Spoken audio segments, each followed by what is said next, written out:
नमस्कार बच्चों, आप सभी का फिर से एक बार स्वागत है आपके अपने एक नए वीडियो में। सबसे पहले तो स्वागत आपके चैनल पे है डियर लर्नर्स पर, और फिर से स्वागत है आपके एक नए वीडियो में। जैसा कि पिछला वीडियो भी आपने बेहतर और बहुत अच्छी तरीके से पसंद किया है, और मुझे बहुत खुशी होती है जब कोई भी ऐसा वीडियो जो आप बहुत पसंद करते हैं। और अगर आप पसंद करते हैं, क्योंकि हम जो हैं हम आपके लिए ही हैं, हम आपकी सफलता के आपके हमराही हैं, हम साथी हैं। इसीलिए क्या है कि अगर आप किसी भी चीज़ को बहुत पसंद करते हैं तो हमें ऐसा लगता है कि आपको उस चीज़ की आवश्यकता है, और उसी को मद्देनज़र रखते हुए हम अगले अगले वीडियो बनाते जाते हैं। तो फिर से एक बार आपका स्वागत है सीडीपी शॉर्ट्स में।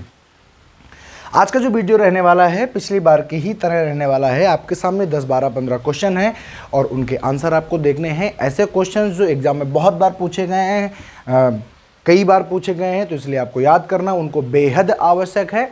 और अगर आप इनको याद करते हैं तो आप पेपर में 4 से 5 से 10 क्वेश्चन आराम से टैकल कर सकते हैं। अगर आप यूपी टेट का दे रहे हैं तो आप बहुत ज़्यादा क्वेश्चन इससे उठा सकते हैं। सीटेट का दे रहे हैं तब भी 10 क्वेश्चन उठा सकते हैं। किसी अदर स्टेट का टेट दे रहे हैं तब भी आप 4 से 5, 6 क्वेश्चन आराम से यहाँ से उठा सकते हैं। यानी ये मोस्ट इंपॉर्टेंट सीरीज चल रही है जिसको आपको देखना, समझना, पढ़ना बेहद आवश्यक है। तो चलिए हम चलते हैं बिना समय गंवाए अपनी इस वाली सीरीज पे। तो आज जो पहला क्वेश्चन लिखा हुआ है, आज आप देखेंगे मैंने कुछ रिलेटिवली क्वेश्चन लेने की कोशिश की है जो एक दूसरे से रिलेट करते हैं बहुत ज़्यादा।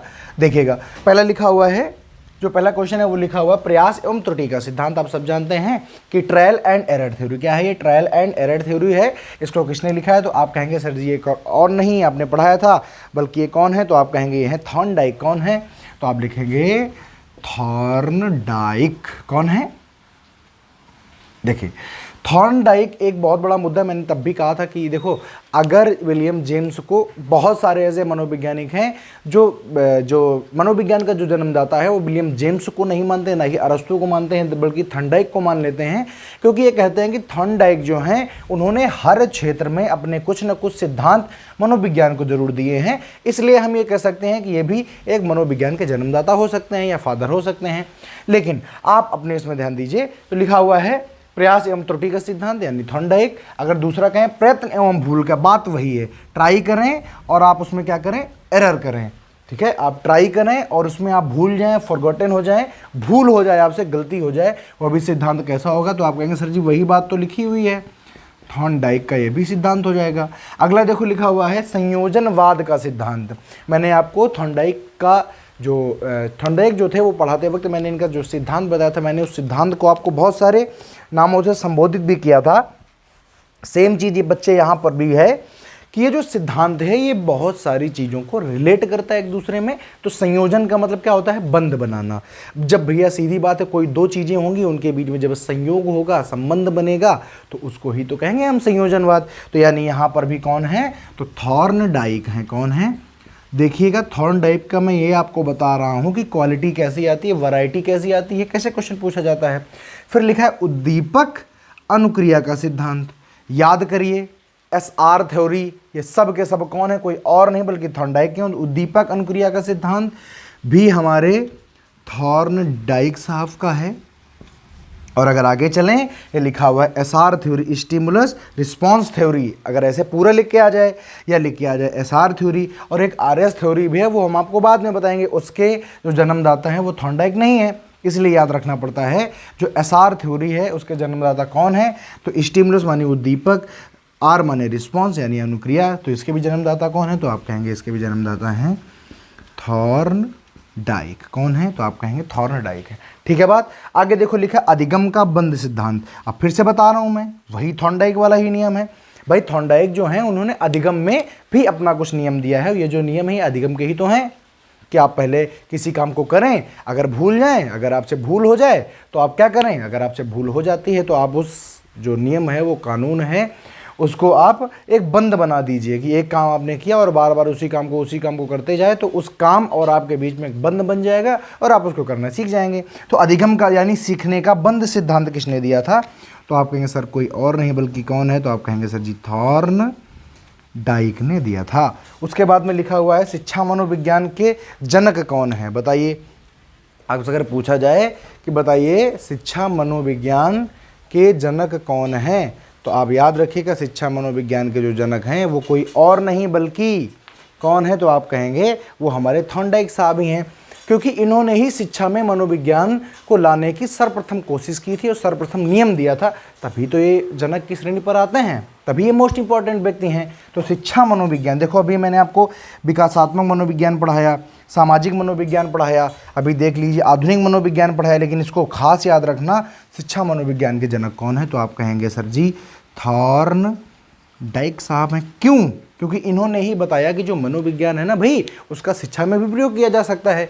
जो प्रयास और त्रुटि का सिद्धांत है, ये इन्होंने जानवरों के ऊपर प्रयोग किया, कुत्ते के ऊपर प्रयोग किया, लेकिन इन्होंने लगाया तो इसको जाकर के शिक्षा में ही ना, कि बच्चे को कैसे सिखाया जाए। तो याद रखिएगा। फिर लिखा हुआ है तरल ठोस एवं तरल बुद्धि का सिद्धांत। तो याद रखिए ये कोई और नहीं बल्कि कौन है? तो अब आरबी, तो आप कहेंगे ये हैं सर जी आरबी कैटल। कौन है? आरबी कैटल साहब हैं, जिन्होंने किसका सिद्धांत दिया था? तो आप कहेंगे तरल एवं ठोस बुद्धि का जो सिद्धांत है वो किसी और ने नहीं बल्कि किसने दिया है? तो आप कहेंगे आरबी कैटल साहब ने दिया हुआ है। ठीक है बात? तो आपने कहा बिल्कुल ठीक बात है। आगे देखो लिखा हुआ है प्यारे बच्चे संरचनावाद का सिद्धांत। संरचनावाद, इसको आप कहते हैं एक्सटर्नलिज्म, स्ट्रक्चर और लिज्म लगा देते हैं, मैं थोड़ा बोल नहीं पा रहा हूँ, याद रखिएगा। स्टर्नलिज्म इसको कहा जाता है, स्ट्रक्चर और उसमें लगा दिया जाता है। ठीक है बात? तो आप लोग समझदार हैं, आप लोग समझ जाएंगे। इसको किसने दिया है? तो याद रखिएगा इसको दिया है हमारे विलियम वुंट साहब ने। विलियम वुंट साहब ने इसको दिया है। आगे लिखा हुआ है संरचनात्मक, क्या लिखा है? संज्ञानात्मक। अब याद करो, मैंने संज्ञानात्मक आपको कहाँ पे पढ़ाया था? विकास। मैंने कहा था विकास होते हैं संज्ञानात्मक विकास, भावात्मक विकास, संवेगात्मक। ध्यान करो, तो संज्ञान कहाँ पे आता था? कॉग्निशन कहाँ पे आता? तो आप कहेंगे सर जी आता था जीन पियाजे में। कहाँ पर? जीन पियाजे में। तो बताइए संज्ञानात्मक विकास का सिद्धांत कौन देगा? तो आप कहेंगे ये कोई और नहीं बल्कि कौन है? तो आप कहेंगे जीन पियाजे साहब हैं हमारे, जिन्होंने हमको सिद्धांत दिया था जिसका नाम है संज्ञानात्मक विकास का सिद्धांत। इसको फटाक से आप स्क्रीनशॉट करें, उसके बाद हम आगे की बात करना शुरू करें। देखिए हम आपको बता दे रहे हैं कि पढ़ाई जो है वो बहुत अच्छी तरीके से होने वाली है, तो आप लोग बढ़िया से तैयार होकर बैठ जाइए ताकि आपको समझ में आता रहे। ठीक है? ये समझ गए, कर लिया इसके वजह स्क्रीनशॉट तो आपने कर ही लिया होगा। आगे की हम बात करते हैं ज़रा सा, और इनको सबको आप नोट्स बनाइए। मैं आपको कम से कम कराते कराते करीब 400 से 500 ऐसी ही चीज़ें कराऊंगा। अगर आपने इनको याद कर लिया तो आप 50% अपने पेपर पर कमांड बना पाएंगे। क्यों? क्योंकि पेपर जो होता है वो कैसा होता है? तो आप कहेंगे ऑब्जेक्टिव फॉर्म में होता है। तो ये सब वही तो हैं। अच्छा, आगे की बात करें तो आगे जो अगला है उसको कहते हैं, अगला जो सिद्धांत है वो है मूल प्रवृत्तियों।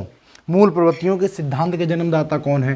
तो लिख लेते हैं मूल प्रवृत्तियों का जो सिद्धांत है इसके जन्मदाता कौन है? सिद्धांत के जन्मदाता। अब इनको देखो बहुत अच्छी तरीके से याद रखना है। मूल प्रवृत्तियों के जो जन्मदाता हैं वो कौन है? याद रखिए वो हैं मैकडूगल। कौन है? मैकडूगल साहब हैं। याद रखना ये व्यक्ति बहुत ही ज़्यादा मोस्ट इंपॉर्टेंट होने वाला है, आपको दिक्कत पैदा करेगा क्योंकि आएगा 2-3 बार लेकिन आपकी हवा निकाल के चला जाएगा। अगर आपसे पूछा जाए कि बताइए भैया क्रिया प्रसूत अनुबंधन सिद्धांत किसने दिया है? क्रिया प्रसूत अनुबंधन का सिद्धांत किसने दिया है? अनुबंधन का सिद्धांत किसने दिया है? तो आप पूरे गर्व से कहेंगे ये कौन है? तो ये हैं बीएफ स्किनर साहब। कौन है? तो याद रखिएगा ये हैं बीएफ स्किनर साहब हैं, जिन्होंने दिया है हमको किसका? क्रिया प्रसूत अनुबंधन का सिद्धांत। और इसी सिद्धांत का एक और नाम होता है, या तो सबसे जो अब देखो पावलोव की अगर बात करें, इन्होंने भी एक सिद्धांत दिया है प्यारे बच्चे, जिसको हम क्या कहते हैं? हम कहते हैं अनुकूलित अनुक्रिया का सिद्धांत। अनुकूलित अनुक्रिया। अब देखो यही पूछा जाता है, शास्त्रीय अनुबंधन नहीं पूछा जाता है, अनुकूलित अनुक्रिया का सिद्धांत। याद रखिए प्यारे बच्चे, जैसे ही एग्जाम का पैटर्न आगे बढ़ता है तो फिर क्वेश्चन की वैरायटी जो होती है, जो उसका तरीका होता है वह भी बदल जाता है।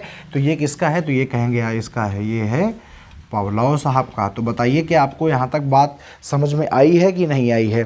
प्रत्येक वीडियो छोटा छोटा वीडियो बनाते रहेंगे ताकि आपको पहली बात तो समझ आता रहे, और दूसरी बात है वीडियो को बहुत ज़्यादा लेंदी नहीं करना है प्यारे बच्चे, ताकि चीज़ें जो हैं वो हमको बल्क में बहुत ज़्यादा ना पढ़नी पड़े। आप 13-14 रोज़ पढ़ते जाएं और आपकी सफलता को सुनिश्चित करते जाएं।